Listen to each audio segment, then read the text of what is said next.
प्यास लगती थी।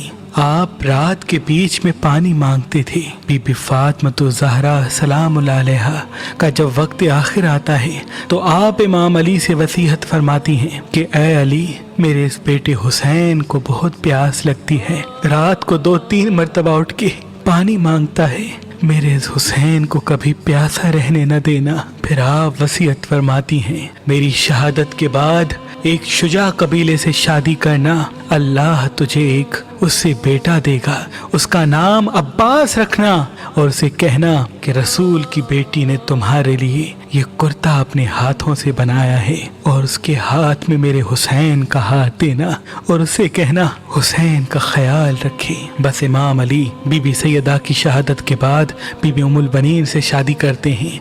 अल्लाह उनसे एक बेटा अता करता है, आप उनका नाम अब्बास रखते हैं। जैसे जनाब अब्बास थोड़े से बड़े होते हैं, आप फरमाते हैं, ऐ अब्बास, इस हुसैन की हिफाजत करना और मेरे बेटे हुसैन को बहुत प्यास लगती है। रसूल की बेटी वसीयत करके गई थी कि मेरा हुसैन आधी रात को उठ के पानी मांगता है, अब्बास हुसैन के कदमों में सोना और अगर रात को हुसैन पानी मांगे तो उसे पानी पिलाना। जनाब अब्बास पूरी रात जागते रहते थे कि मेरे आका हुसैन को प्यास लगे तो मैं उनको फौरन पानी दूं।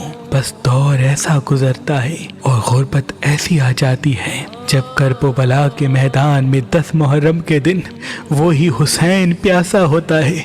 जनाब अब्बास बार बार उनकी प्यास को देख के गमज़दा होते हैं, इमाम हुसैन के बच्चों की प्यास को देख के रोते रहते हैं। जनाब अब्बास इमाम हुसैन के कदमों में अपने बेटे कुर्बान करते हैं, अपने भाई कुर्बान करते हैं। आप फरमाते हैं, ऐ मेरे आका, मुझे इजाजत दें ताकि मैं भी मैदान में जाके इन जालिमों को बताऊं कि मैं अली का शेर हूँ। जनाब हुसैन फरमाते हैं, अब्बास तुझे मेरे बाद मेरी बहनों के पर्दे की हिफाजत करनी है। बिलाखिर जनाब अब्बास के पास 4 साला बच्ची बीबी सकीना बिनते इमाम हुसैन आती हैं और फरमाती हैं, ऐ चाचा, तमाम बच्चे प्यासे हैं और कहते हैं कि जिसका अब्बास जैसा चचा हो वो कैसे प्यासे रह सकते हैं।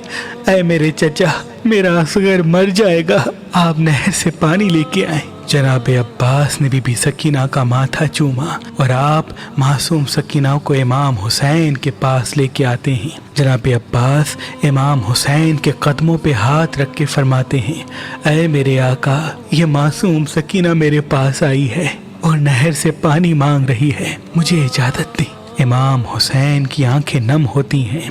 आप फरमाते हैं, ऐ अब्बास, जा उस बहन के पास जिसकी चादर का तू मुहाफिज है, अगर ज़ैनब तुझे इजाजत देती है तो नहर फरात चले जाना। बस जनाब अब्बास बीबी ज़ैनब के खेमे के करीब आके आवाज देते हैं, ऐ मेरी आकाज़ादी, गुलाम आया है। बीबी ज़ैनब जनाब अब्बास की आवाज सुन के कहती हैं, ऐ मेरे भाई, हुक्म करें। जनाब अब्बास फरमाते हैं, ऐ मेरी आकाज़ादी, मैंने जिंदगी में आपसे कुछ नहीं मांगा, आज बच्चों से शर्मसार हूँ।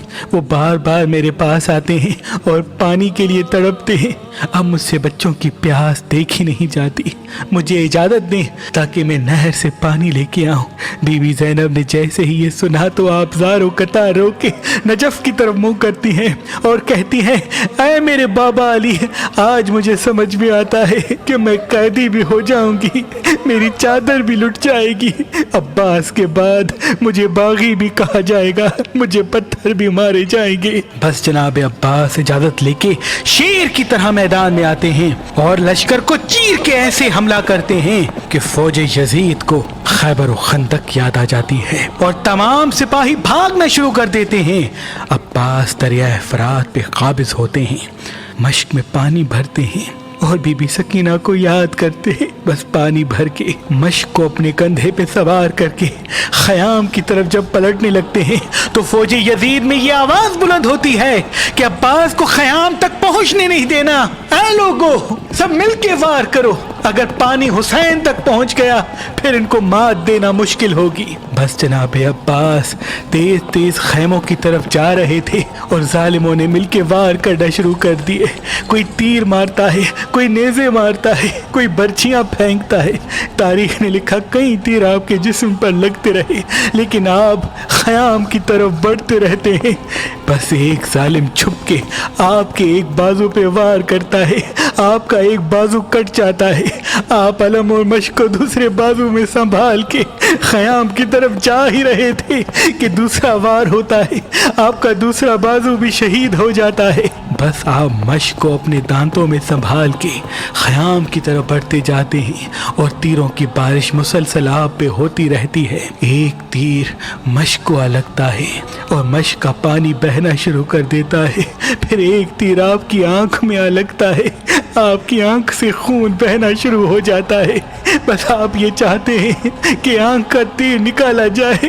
آپ جیسے ہی اپنے زانوں کی مدد سے تیر نکالنے کے لیے جھکتے ہیں تو کوئی ظالم آپ کے سر پہ گرز مارتا ہے، آپ گھوڑے کی زین سے زمین پہ آ جاتے ہیں۔ سپاہی سارے ایک ساتھ حملہ کرتے